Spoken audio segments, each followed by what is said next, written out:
Graça e paz, irmãos e irmãs, boa noite. Que bom que você está aqui de novo. Muito obrigado por nos assistir.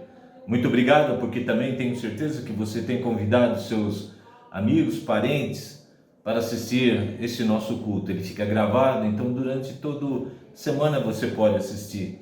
A única coisa que eu te peço principalmente é que você clique lá no joinha, porque assim o nosso vídeo fica mais tempo no ar, tá bom? Muito obrigado por estar conosco, que Deus continue te abençoando. E a palavra de Deus que nos acolhe nesse culto está lá em Filipenses capítulo 2, versículo 8, e diz assim: a si mesmo se humilhou, tornando-se obediente até a morte e morte de cruz. Sejam bem-vindos e bem-vindas a esse nosso terceiro culto da Quaresma. Queremos reafirmar a nossa fé em Jesus Cristo, o Filho de Deus que se entregou à morte de cruz para nos salvar.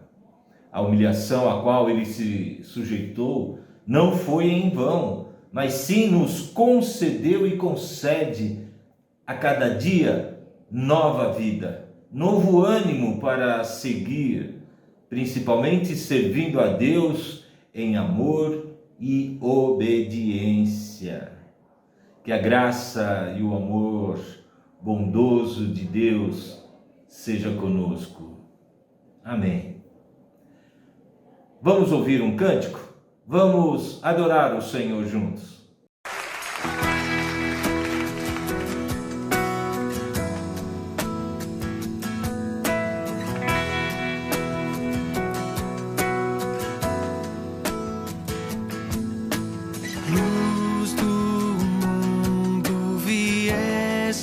A terra para que eu pudesse te ver. Tua beleza me leva a adorar-te. Quero contigo viver. Vim para adorar-te, vim para prostrar-me, vim para dizer que és meu Deus, és totalmente amável, totalmente digno, tão maravilhoso para mim.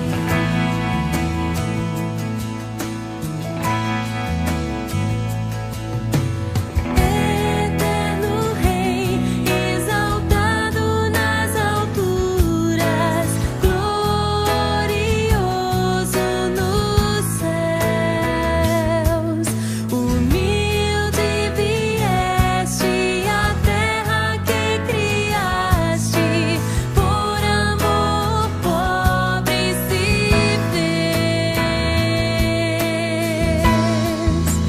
Vim para adorar-te, vim para prostrar-me, vim para dizer que és meu Deus, és totalmente amável, totalmente digno, tão maravilhoso para mim.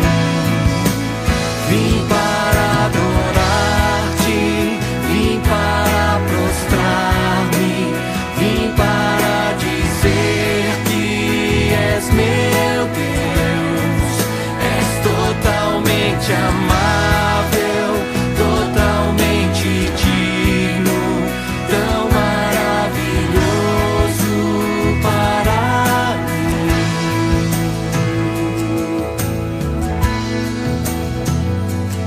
Eu nunca saberei o preço dos meus pecados lá na cruz. Eu nunca saberei o preço dos meus pecados lá na cruz. Eu nunca saberei o preço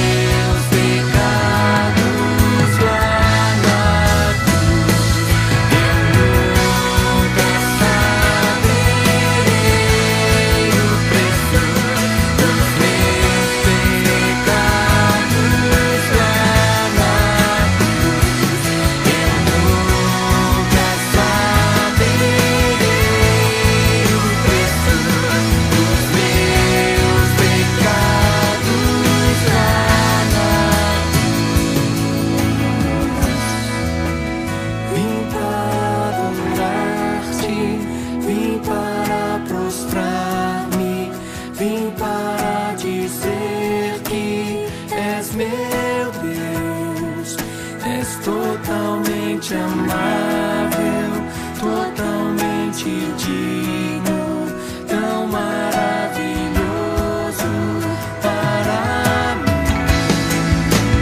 Vim para adorar-te, vim para prostrar-me, vim para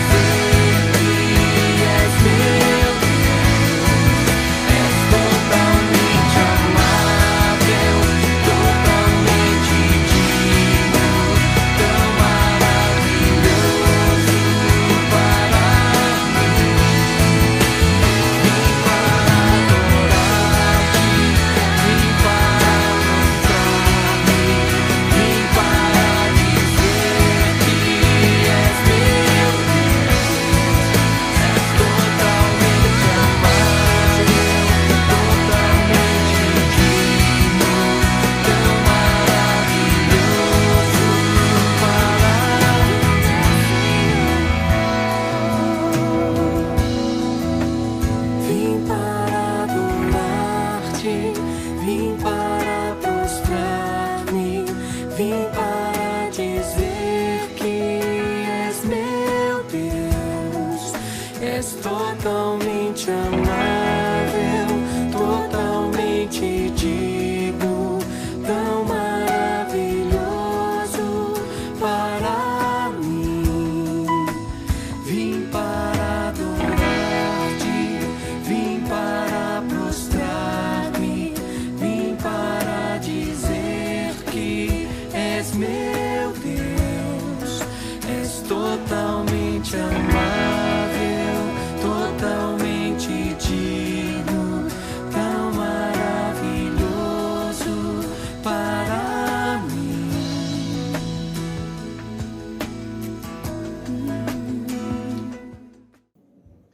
Vamos orar. Deus bondoso e compassivo, Tu desejas que vivamos bem e por isso deste o Teu Filho em nosso favor. Neste encontro viemos a Ti, suplicamos por Tua ajuda para sermos corretos no pensar e no agir. Pela Tua palavra que se fez carne, nos encheu da verdade através do Espírito. Permita que permanecemos firmes, escutando o que queres nos ensinar, pois sabemos que Tu és um Deus de amor e paz, e queres nos ensinar, pois sabemos que Tu és esse Deus que a cada dia cuida da gente, que a cada nova manhã Suas misericórdias estão renovadas para conosco. Muito obrigado, ó Deus, em nome de Jesus. Amém. Amém. Um momento também importante é o momento da confissão. E é quando a igreja, cada um de nós somos igreja, lembra da dependência da graça e da misericórdia de Deus.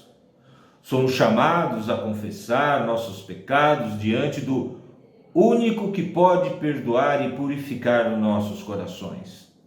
É um momento de contrição, mas também de adoração, porque sabemos que em Cristo somos perdoados e redimidos. Ouçam o que o apóstolo Paulo escreveu lá em Colossenses, capítulo 2, do versículos 13 até o versículo 14. E a vós outros que estáveis mortos pelas vossas transgressões e pela incircuncisão da vossa carne, vos deu vida juntamente com ele, perdoando todos os nossos delitos, tendo cancelado o escrito da dívida que era contra nós e que constava de ordenanças, o qual nos era prejudicial. Removeu inteiramente, encravando-o na cruz. A vitória de Cristo na cruz nos trouxe o perdão dos nossos pecados. A nossa dívida foi cancelada, foi rasgada. Por isso, vamos orar confessando os nossos pecados. Pai de amor, Estamos reunidos em culto hoje para render graças a Ti. Mas antes de tudo precisamos reconhecer que falhamos contigo e com o nosso próximo. Julgamos as pessoas, fazemos comparações e acabamos por diminuir o outro. Perdão, Senhor. Ajuda a enxergarmos a sua imagem e semelhança em toda a sua criação, em especial na face do nosso próximo. Perdoa a nossa falta de fé, perdoa os nossos medos, nossa impaciência, a nossa falta de compromisso com a missão. Queremos nos engajar sempre, mais e mais, no trabalho da sua seara. E por isso, rogamos que nos purifique, através do Teu Filho Jesus Cristo. Ajuda-nos a produzir bons frutos. Pedimos, Pai, perdão, em nome de Jesus. Amém. Amém. Romanos capítulo 6, versículo 11, diz assim: assim também vos considerai-vos mortos para o pecado, mas vivo para Deus em Cristo Jesus. O arrependimento é o primeiro passo para a mudança de atitude. Se queremos verdadeiramente receber o perdão de Deus em nossas vidas, precisamos ser sinceros. Deus nos conhece, Ele sabe o que passa em nosso coração, não tem jeito de esconder do Pai. Só que quando confessamos, quando pegamos esse coração e derramamos perante Ele, sabe o que Ele faz? Nos perdoa. Não nos bate, não nos repreende, não põe de castigo, mas nos perdoa. Por isso, recebam o perdão de Deus, em nome do Pai, do Filho e do Espírito Santo. Amém. Amém. Gostaria de colocar para agora, para vocês, antes do nosso cântico e depois da palavra abençoadora que nós ouviremos, os avisos. Você está convidado para participar conosco do nosso culto de gratidão pelos 83 anos de vida e missão da nossa igreja aqui em Pinheiros, né? Rua Deputado Lacerda Franco, 318, tá? Vai ser no dia 26 de março, 9 horas da manhã. Você é o nosso convidado, tá bom? Seria bom vê-lo aqui com a gente. Fica aí o convite. E também para participar do nosso coral, toda terça-feira, às 8 horas da noite. Mas chega um pouquinho antes, às 7h30, porque nós temos uma reunião de oração. E pode ter certeza, nós estamos orando por você, tá bom? Quero também dizer que já faz alguns domingos tem aparecido aqui do lado o QR Code para facilitar para você a sua contribuição para o nosso trabalho. Então aponte para o QR Code, né, no seu celular, e aí com certeza a sua oferta, seja de que tamanho for, vai nos ajudar e ajudar muito, tá bom? Agora vamos louvar ao Senhor.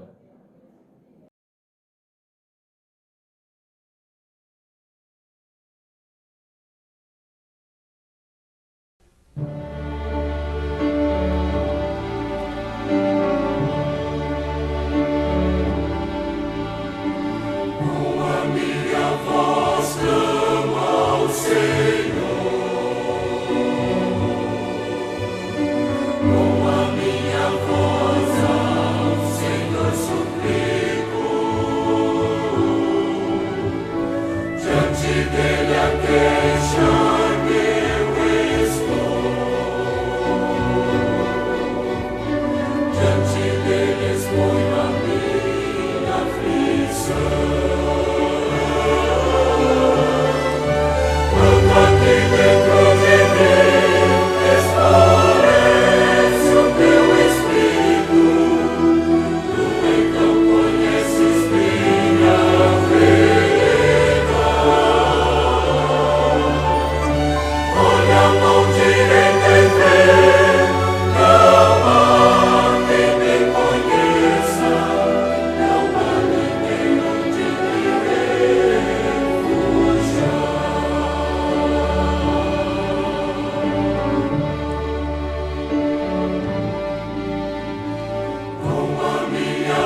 Olá, irmãos e irmãs, graça e paz. Estou feliz com a oportunidade de novamente estar com vocês aqui participando deste culto, ministrar a palavra de Deus. Eu confio que a palavra de Deus é fiel, ela é verdadeira e ela vem ao encontro das nossas vidas. E certamente, encontrando lugar na sua vida, no seu coração, na sua mente, ela trará grandes bênçãos, transformação, fortalecimento e a manifestação da vontade de Deus. E eu quero convidar você então para abrir a sua Bíblia neste momento, no Evangelho de João, no capítulo 4. Nós vamos ler os versículos 31 ao 42. E eu convido você, ou com a sua Bíblia, acompanhando aí na mão, ou acompanhando também o texto que é colocado sempre aí na tela, para nos ajudar. João, capítulo 4, versículo 31. Diz, nesse ínterim, os discípulos lhe rogavam, dizendo, Mestre, come. Mas ele lhes disse, uma comida tenho para comer que vós não conheceis. Diziam, então, os discípulos uns aos outros, ter-lhe-ia, porventura, alguém trazido o que comer? Disse-lhes Jesus, a minha comida consiste em fazer a vontade daquele que me enviou e realizar a sua obra. Não dizeis vós que ainda há 4 meses até a ceifa? Eu, porém, vos digo, erguei os olhos e vede os campos, pois já branquejam para a ceifa. O ceifeiro recebe desde já a recompensa, e entesoura o seu fruto para a vida eterna. E de sorte se alegram tanto o semeador como o ceifeiro, pois no caso é verdadeiro o ditado, um é o semeador e outro é o ceifeiro. Eu vos enviei para ceifar o que não semeastes. Outros trabalharam e vós entrastes no seu trabalho. Muitos samaritanos daquela cidade creram nele. Em virtude do testemunho da mulher que anunciara, ele me disse tudo quanto tenho feito. Vindo, pois, os samaritanos ter com Jesus, pediam-lhe que permanecesse com eles, e ele ficou ali 2 dias. Muitos outros creram nele por causa da sua palavra, e diziam à mulher, já agora não é pelo que disseste que nós cremos, mas porque nós mesmos temos ouvido e sabemos que este é verdadeiramente o Salvador do mundo. É palavra de Deus, que ela abençoe, que ela alcance as nossas vidas. E eu gostaria de falar, a partir desta leitura, a partir desse texto, sobre campos brancos, olhos erguidos e mãos estendidas. O contexto maior aqui do nosso texto é o diálogo de Jesus com a mulher samaritana à beira do poço de Jacó em Samaria.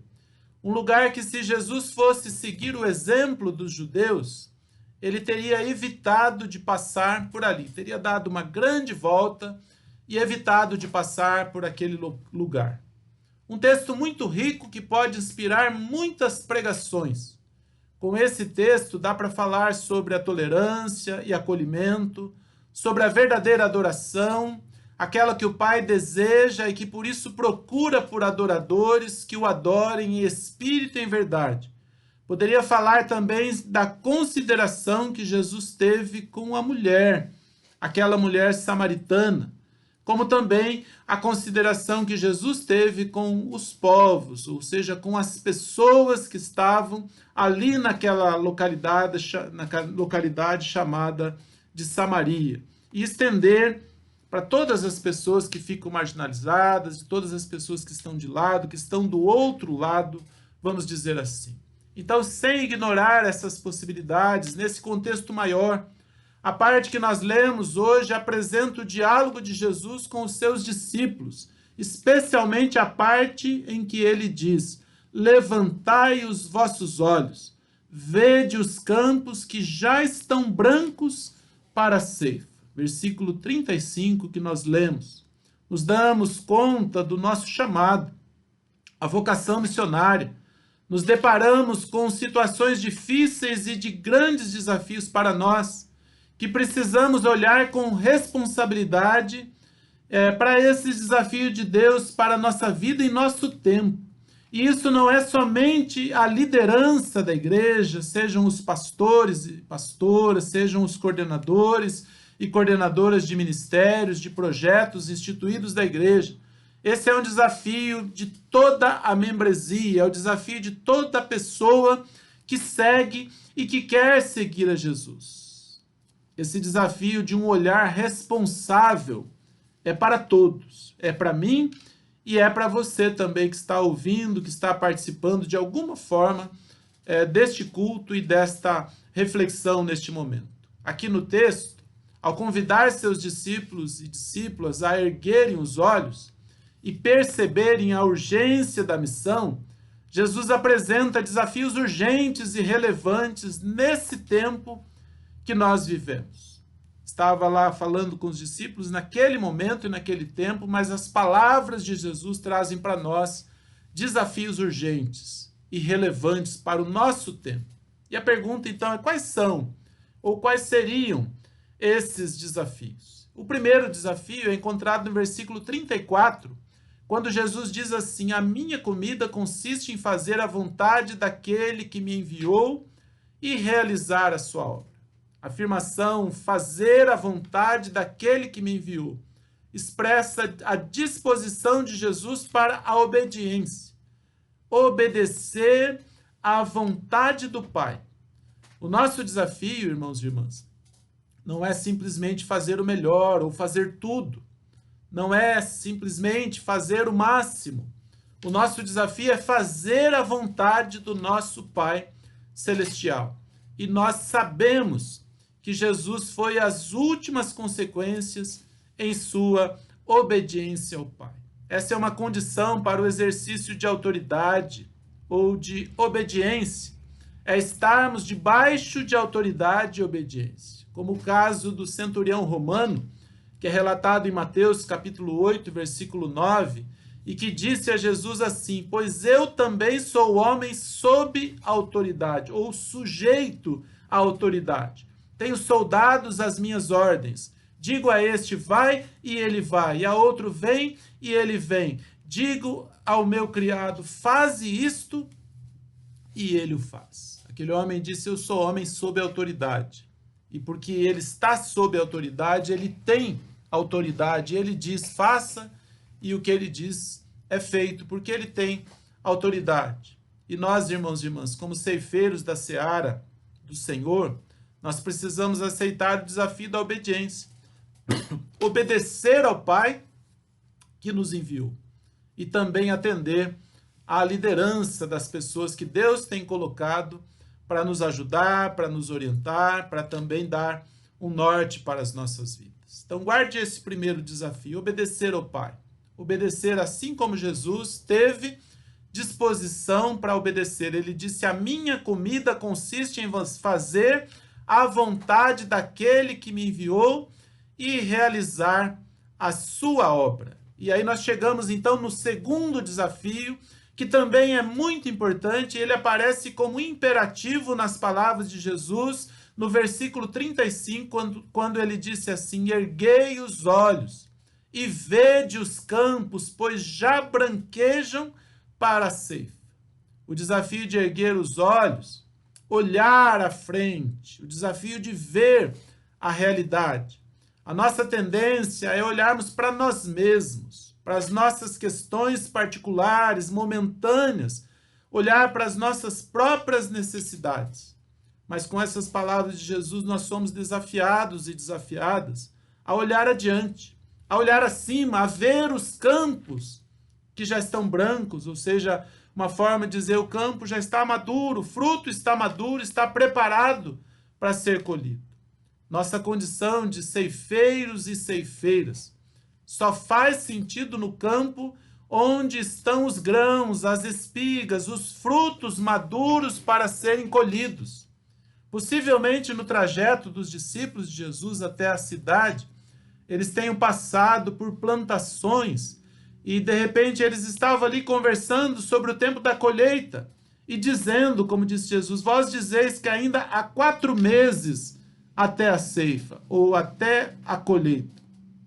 Erguer os olhos significa também afinar a visão, ou alargar a nossa tenda, alargar a nossa visão, perceber no horizonte, perceber diante de nós, perceber o que está à nossa frente é muito grande e urgente, muito maior que os nossos interesses pessoais. Perceber a realidade que nos cerca, os desafios e oportunidades que esse tempo nos apresenta, especialmente aquilo que afeta a vida das pessoas e especialmente as pessoas mais frágeis. Então eu creio que Jesus, ainda hoje, ele está querendo nos despertar com essas palavras. Erguei os vossos olhos, vede os campos, porque já branquejam para a ceifa. E aí nós chegamos no terceiro desafio, que aparece também no versículo 35, quando Jesus disse, já estão brancos para a ceifa. Ou seja, a segunda parte daquilo que nós destacamos agora há pouco. Aqui é o desafio do reconhecimento da urgência. Campo preparado para a colheita tira o sono do agricultor.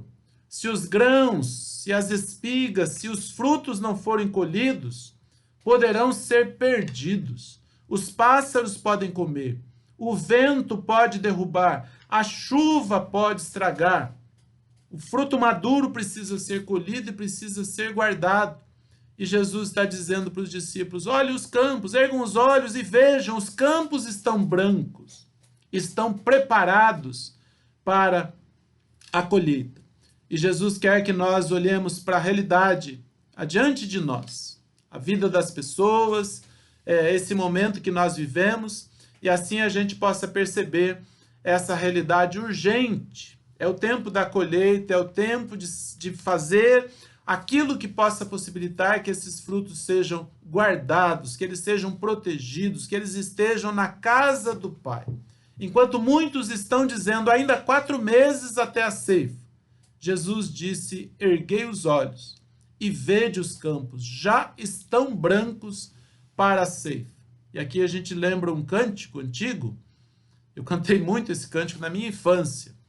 Ele diz assim, levantai os vossos olhos já, que a seara branca está. Jesus Cristo hoje está te convidando para a ceifa que madura está. Não há tempo a perder, vamos todos trabalhar. Levantai os vossos olhos já. Mais ou menos assim. Levantai os vossos olhos já, que a seara branca está. Jesus Cristo hoje está te convidando para a ceifa que madura está. Não há tempo a perder, vamos todos trabalhar. Levantai os vossos olhos já. Mais ou menos assim, irmãos e irmãs. Esse cântico é muito bonito, de saudosa memória, né? Porque a gente lembra lá dos tempos idos e que trazem para nós essas palavras de Jesus. Levante os olhos, vede os campos, estão brancos, significa que a colheita precisa ser feita, que os frutos precisam ser guardados, que os grãos precisam ser guardados, porque senão eles vão se perder. Imagina a situação de um agricultor que investiu o melhor dos seus recursos para preparar a terra, plantar, irrigar, capinar, tirar as pragas, cuidar, e agora vê seus frutos maduros. O nosso Deus, ele investiu o melhor recurso que ele tinha, para que muitos frutos possam brotar da vida de Jesus, e eles possam ser sim colhidos, guardados, através do ministério de cada um dos seus discípulos e discípulas, de cada um de nós. E aí nós então entendemos, tem vidas se perdendo, tem frutos preparados que estão se perdendo, estão no ponto para serem colhidos, e que se não forem colhidos e guardados, eles serão perdidos. São vidas que estão prontas para serem trazidas à presença de Deus, para participar da casa de Deus, e que estão expostas às intempéries do nosso tempo. E por último, irmãos e irmãs, ainda temos o desafio muito importante que aparece nas palavras de Jesus, nos versículos 36 até o 38, quando ele disse assim, o ceifeiro recebe desde já a recompensa, e entesoura o seu fruto para a vida eterna, e de sorte se alegram tanto o semeador como o ceifeiro, pois no caso é verdadeiro ditado, Um é o semeador e outro é o ceifeiro. Eu vos enviei para ceifar o que não semeastes. Outros trabalharam e vós entrastes no seu trabalho. Todas essas palavras de Jesus dá para tirar muitas lições, muitos ensinamentos. Mas um que eu vejo aqui e que não pode ser desprezado de forma alguma é o desafio de reconhecer a importância da cooperação, a importância do trabalho do outro. Um plantou e o outro colheu. Um é o semeador e outro é o ceifeiro. O fruto que você está colhendo, alguém plantou. E o fruto que você está semeando, plantando, alguém vai colher para completar esse ciclo, para que tudo aconteça conforme a vontade de Deus. Nós não trabalhamos sozinhos, não só a cooperação, mas também o trabalho anterior. Alguém plantou o que colhemos e nós podemos nos alegrar e alegrar juntos. Tanto o semeador como o ceifeiro, como disse Jesus. É o reconhecimento da importância do trabalho do outro. Talvez uma área de muita dificuldade para nós, que temos necessidade de reconhecimento, que queremos computar o crédito sempre para nós. Os discípulos de Jesus foram à cidade buscar comida e voltaram trazendo comida para eles e para Jesus. Jesus ficou ali e evangelizou aquela mulher samaritana que foi à cidade. E aquela mulher evangelizou as pessoas lá da cidade. Tanto que todos, especialmente os homens são mencionados, né? Eles vieram para estar com Jesus e no final eles disseram: já agora não é pelo que disseste que nós cremos, mas porque nós mesmos temos ouvido e sabemos que este é verdadeiramente o Salvador do mundo. Aí no versículo 42. Cada oportunidade que tivermos de estar com as pessoas, seja oportunidade para que conheçam a Jesus, para que essas pessoas conheçam a Jesus. Isso trará crescimento orgânico, qualitativo e quantitativo na vida da nossa igreja. E eu quero convidar, então, cada irmão, cada irmã, você que está participando, seja aqui de perto ou de longe, convidar você, então, para aceitar os desafios contidos. Talvez você tenha enxergado algum outro ou alguns outros desafios, mas especialmente esses que eu coloquei aqui. O desafio da obediência, o desafio de erguer os olhos e ver a realidade, o desafio de reconhecer que é urgente, frutos maduros precisam ser colhidos, precisam ser guardados. E, por último, o desafio de reconhecer a importância do trabalho em cooperação. Que Deus abençoe, que Deus guarde, que Deus dê graça, que Ele nos corrija, que Ele nos ajude a dispor a nossa vida com essa perspectiva que nós acabamos de falar e que nós encontramos aqui nessa experiência tão significativa de Jesus com os seus discípulos e a experiência daquela mulher samaritana e daquelas pessoas lá da cidade ou do povoado de Samaria. Convido você para esse momento de oração, é o momento final do culto, então dedicando a sua vida, dedicando o seu propósito, a sua disposição, para que Deus possa usar e Ele possa abençoar a sua vida e abençoar as nossas vidas. Em nome de Jesus. Vamos orar, irmãos e irmãs. Pai de amor, nós estamos diante do Senhor, diante da Tua palavra, Senhor, e diante desses desafios tão importantes. Ó Deus, que o Senhor nos ajude a reconhecer, ó Deus, a importância de erguer os nossos olhos, ó Deus, perceber a realidade, que o Senhor nos ajude, ó Deus, a perceber a urgência, que o Senhor nos ajude, ó Deus, a perceber a importância da cooperação, Pai. Em nome de Jesus nós pedimos, Pai, que o Senhor abençoe cada vida, que o Senhor abençoe a nossa vida como parte da Tua igreja que está sobre a face da terra. Tem misericórdia de nós, vem suprir, ó Deus, vem prover nas nossas necessidades, nas nossas fragilidades e usar, Senhor, a nossa vida para a Tua glória e para o Teu louvor. Nós oramos, ó Deus, por cada vida, cada família, Senhor. As lutas, ó Deus, que têm sido enfrentadas pelos Teus filhos e filhas. Nós clamamos, Senhor, por misericórdia, por bondade do Senhor, por bênção do Senhor na vida dos nossos irmãos e irmãs, Pai. Cura os enfermos, dá provisão nas necessidades, Traz solução, Senhor, para as dificuldades, sejam elas de relacionamento, seja em alguma situação administrativa, financeira, por misericórdia, Senhor, e por bondade. Se alguma situação jurídica, nós clamamos também, ó Deus, a tua bondade, a tua misericórdia e a tua ação com poder. Dá-nos uma semana abençoada e que o nosso testemunho, ó Deus, faça a diferença nesse tempo que nós vivemos. Nós pedimos e agradecemos, Senhor, em nome de Jesus.